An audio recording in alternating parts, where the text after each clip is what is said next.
morning from Islands of Adventure. I'm JohnnyJans. That's the Hulk roller coaster. Let's go inside for some meandering around. Check it out as I'm coming in on the moving walkway. The parking lot is pretty much barren this morning. First one's here. First one's here. And hello everybody, I welcome you to day 7 of my Universal adventure. It has been 1 week and I've brought you content each and every day of this week. That was fun. But today, this morning, I'm in Universal's Islands of Adventure. I'm by myself today, so as you can see, the Hulk's going behind me. I think it's time for something a little extreme. I'm gonna go check out the Incredible Hulk roller coaster. And just looking at this epic roller coaster, it is one of my favorites. It was built when the park first opened, but then I believe like 3 or 4 years ago, maybe longer, maybe like 6 years ago actually, it was actually taken apart and retracked and built to the exact same specifications. So this Hulk that we're looking at is not the original Hulk. It's more like the sequel to the Hulk, bigger, badder, and uncut. So you got a new track, and supposedly this new track actually makes the ride a lot smoother.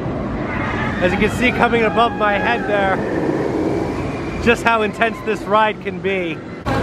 Checking it out from this perspective, it actually goes underwater and then up through the rest of the coaster. And this giant thing is where it gets launched from, I believe, like 0 to 60, maybe 55, outside the tunnel into a barrel roll, into its diving down into a cobra roll up there and then a loop.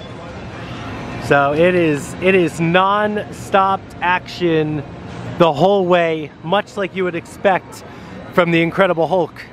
Anyway, and also this is a B&M roller coaster. It was featured in the movie House on Haunted Hill, not the original, but the remake.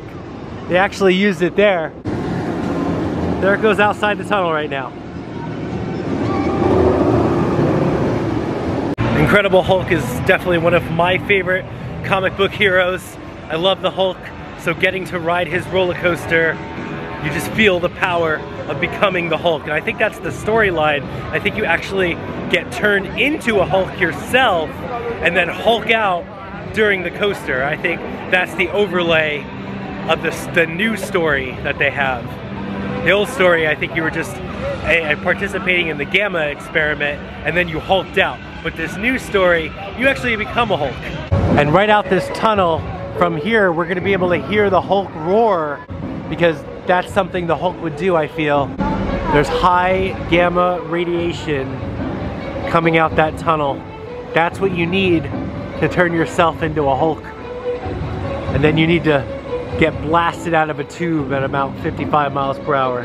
That's step 2 of what you need to get turned into the Hulk. And you need to get flipped up. Oh, here comes the roar, ready? Wow, it's like the Hulk himself throws you out of that tube into madness. Checking out this most epic sign of the Hulk. I hear him roaring in the background, but I see him right here. Look at this awesome statue of the Hulk. And he's tearing apart the track, the old track of the old Hulk roller coaster. How I said before, it was retracked. So that's actually the original track there. This is the new coaster that you sit in. Again, it's been updated to be more comfy, but this is the original track. So I thought that was a nice touch that they incorporated some of the old steel from the track. And the Hulk's just being all angry, about to tear this coaster up. Over here through the mist, you can see the seats that you sit on. Again, over the shoulder restraints.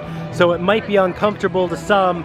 It's not going to be as comfortable as the Velocicoaster is. Now I can't film or anything inside the queue line because they actually have metal detectors outside the ride, so you gotta get rid all of your bags and metal and phones and stuff before you even go inside the queue line to the ride. I'm about to go take my ride on the Incredible Hulk roller coaster.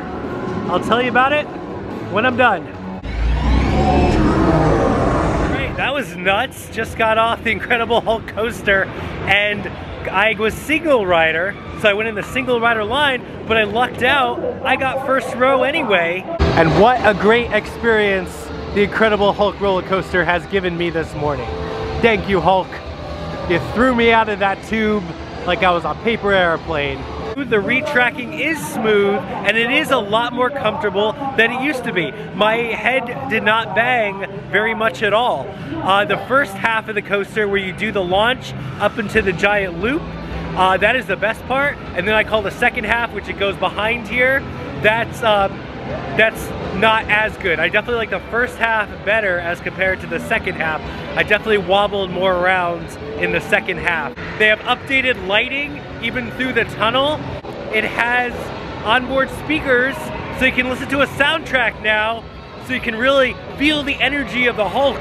It's like a Hulk rave party on the coaster itself. Now just located in front of the Hulk roller coaster and just beneath the launch here is the Hulk merchandise area, and it looks like it's just a little stand and it's painted green and white and it's got your Hulk merchandise. Not even a lot of it. Most of the Hulk merchandise is on the side here where you get your Hulk mugs. That Hulk roller coaster shirt is pretty cool actually. Definitely like that. Or you can display your current mood, which is always defaults to angry. That's a fun shirt right there. So that's how you get your Hulk merchandise. Located right next to the Hulk roller coaster. In a stand. Well, there it is, folks. That concludes my adventure today. And by the sounds of that screams, I say it's time to go. Thanks for coming along with me here at Islands of Adventure. Checking out the Hulk roller coaster. Definitely a must-do and always an exciting, thrilling Hulk time to take a ride on. But as for me, I'm JohnnyJans, and maybe I'll catch you next time, maybe at Universal, I don't know. But as always, I'll catch you out there, meandering around. And because Universal doesn't have magic bands like Disney, and you're constantly pulling out your pass and having it scanned for express and such, it's very popular to get lanyards to carry around with you so you can easily scan on and off the rides. And that's what I'm gonna do. I'm gonna have to give it and get a lanyard. So I'm here at the Legacy store, and I think I'm gonna go with this sweet Jurassic Park lanyard right here because I love Jurassic Park and I'm a big fan of the classic movies. But it is next to this Jaws one that's kind of striking my fancy too, and I love Jaws. But I'm gonna go with what I love traditionally, and I'm gonna buy this Jurassic Park lanyard for my pass. Spared no expense. Well, there we go. I got my new sweet Jurassic Park lanyard, and already I feel like I am blending in with the Universal pass holder culture. So my adventure begins.